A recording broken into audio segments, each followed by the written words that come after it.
Picture this. It's a quiet evening, the kind where you're sipping tea, flipping through old photo albums, or maybe just watching the sunset from your porch. You think back to the life you've lived, decades of love, laughter, maybe some tears, and all the wisdom you've gathered along the way. At 70 and beyond, you've earned every moment of this peace. But what if one small, everyday habit, something you've done for years without a second thought, could be quietly putting your health at risk? Stay with me, because today we're uncovering a simple nighttime routine that could protect your brain, keep you vibrant, and help you live every day with the clarity and joy you deserve.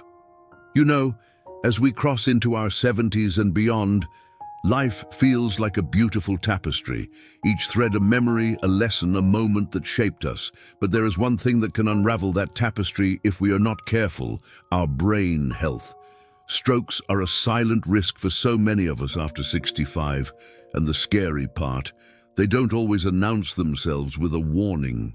The CDC says 75% of strokes happen to folks over 65, and the risk doubles every decade after 55.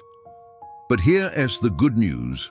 You have more power than you think to protect yourself, starting tonight.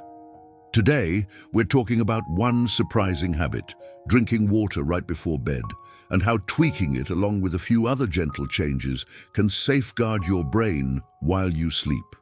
This isn't about fear. It's about small, loving choices to keep your mind sharp and your heart strong. Let's dive in with a story that might feel familiar. Meet Ruth, a 71-year-old with a laugh that could light up a room. She loved her nightly routine, a glass of water by her bedside, a cozy blanket, and the hum of her favorite old radio. But one night at 2:47 a.m., Ruth collapsed on her bedroom floor. No chest pain, no warning, just a silent chain reaction in her body. Doctors later told her that her habit of drinking water right before bed, combined with getting up quickly in the night, had caused a dangerous drop in her blood pressure. It was a wake-up call she never expected. Ruth's story isn't unique. So many of us do things out of habit, thinking they're harmless, even helpful. But for our aging bodies, the timing of those habits matters. Drinking water before bed seems innocent. Hydration's good, right? But when you're 70 or older, your body handles fluids differently. Let's explore why and how we can make smarter choices. Your body is a masterpiece, even at 70. But as we age, our blood vessels aren't as flexible as they used to be. They stiffen, narrow, and sometimes collect plaque, making it harder for blood to flow smoothly to your brain.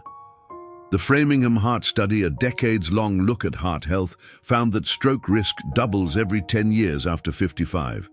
And here is where that glass of water comes in. When you drink a full glass right before bed, your kidneys kick into gear.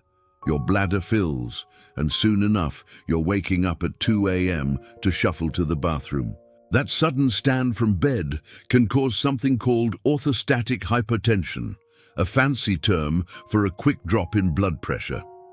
For seniors, this can briefly cut blood flow to the brain, raising the risk of clots or even stroke. A 2020 study in neurology found that these nighttime blood pressure dips were linked to a 33% higher stroke risk in folks over 65. But it's not just the waking. It's the broken sleep, the missed deep REM cycles, and the stress on your heart when you lie back down. If you snore or have sleep apnea, lying flat after drinking can make things worse, pooling fluid around your airway and cutting oxygen to your brain. The American Stroke Association says sleep apnea can quadruple stroke risk in older adults. Scary, right? But don't worry, there's a way to hydrate smarter. Let's talk about 3 easy rules to keep your brain safe while you sleep. Inspired by Dr. Evan Mallory, a retired ER doctor who's seen too many strokes that could have been prevented. These aren't complicated. They're like little gifts you give your body every night. Rule 1, stop drinking 90 minutes before bed. Give your kidneys time to process that water before you lie down. A 2014 study in the Journal of Clinical Sleep Medicine showed that folks who stopped fluids 1.5 to 2 hours before bed had 47% fewer nighttime wake-ups. Fewer trips to the bathroom mean less risk of blood pressure dips and better sleep. If you take meds with water at bedtime, ask your doctor about moving them earlier. Rule 2. Hydrate early in the day. Think of your body like a garden. You water it when it's active, not when it's resting. The Mayo Clinic suggests 7 to 9 cups of fluid daily for seniors, but try to get most of it before 6 p.m. Sip water, herbal tea, or even broth during the day when your heart and metabolism are humming.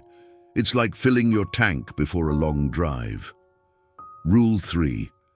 Hydrate smarter, not harder. Not all drinks are equal.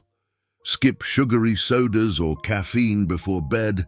They mess with your sleep and blood vessels. Alcohol's a no-go too. It can cause irregular heart rhythms. Instead, try Dr. Mallory's trick. 2 hours before bed, have a small glass of water with a pinch of pink Himalayan salt and a squeeze of lemon. It balances electrolytes, keeps your blood vessels happy, and won't overload your bladder.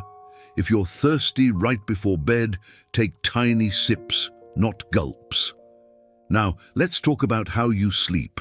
You might think, I've been sleeping flat on my back forever. Why change now? Well, as we age, lying completely flat can put extra strain on your brain's blood flow.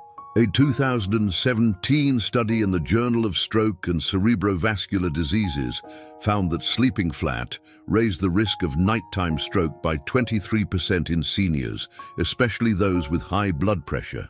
Why? When you're flat, blood return from your brain slows and pressure can build up in fragile vessels. Here is a simple fix. Sleep with your head and upper body slightly elevated, about 10 to 30 degrees. A wedge pillow or an adjustable bed works wonders. This gentle incline helps blood flow back to your heart, eases pressure on your airway, and even helps with snoring or acid reflux. Dr. Mallory calls it gravity-assisted sleeping, and it's like giving your brain a little extra TLC while you rest. If you prefer side sleeping, try your left side. A Journal of Neuroscience study suggests it supports better brain drainage and detoxification during sleep. It's like your brain's nightly cleanup crew gets a boost. Find a position that feels cozy, but keeps your neck and shoulders aligned. No fancy equipment needed, just a pillow or two. Your bedroom should be your sanctuary, a place where your body and mind recharge. But little things, like the temperature or that glowing tablet, can quietly work against you. Let's make your sleep space a brain-protecting haven. First, keep your room cool, between 60 and 67 degrees Fahrenheit. A Lancet study found that colder rooms lower blood pressure and heart rate, creating a calmer environment for sleep. Too warm, and your blood vessels constrict, spiking pressure. Crack a window or use a fan to keep things breezy. Next, ditch the blue light. Watching TV or scrolling on your phone before bed suppresses melatonin, the hormone that helps you sleep deeply and protects your brain. A 2016 study in oxidative medicine and cellular longevity showed melatonin also reduces inflammation in blood vessels. So, turn off screens an hour before bed, use warm amber lamps, and maybe try blue light blocking glasses if you're reading on a device earlier in the day. Finally, clear out electronics. Keep phones on airplane mode and move that Wi-Fi router out of the bedroom. Emerging research suggests electromagnetic signals might disrupt sleep quality in some folks. Your bedroom should feel like a cozy cocoon, simple, calm, and safe. You've lived a life full of stories, wisdom, and moments that matter. Protecting your brain isn't about big, scary changes. It's about small, loving choices that honor the incredible person you are. Tonight, try sipping your water earlier, propping up a pillow for that gentle incline, and turning your bedroom into a peaceful retreat. These little acts are like hugs to your heart and brain. What's one small change you're excited to try tonight? Share it in the comments. I'd love to hear your story. If this resonated with you, hit that like button and subscribe to join our community of vibrant seniors living with purpose and joy. Here's to nights that heal and days that shine. Sleep well, my friend.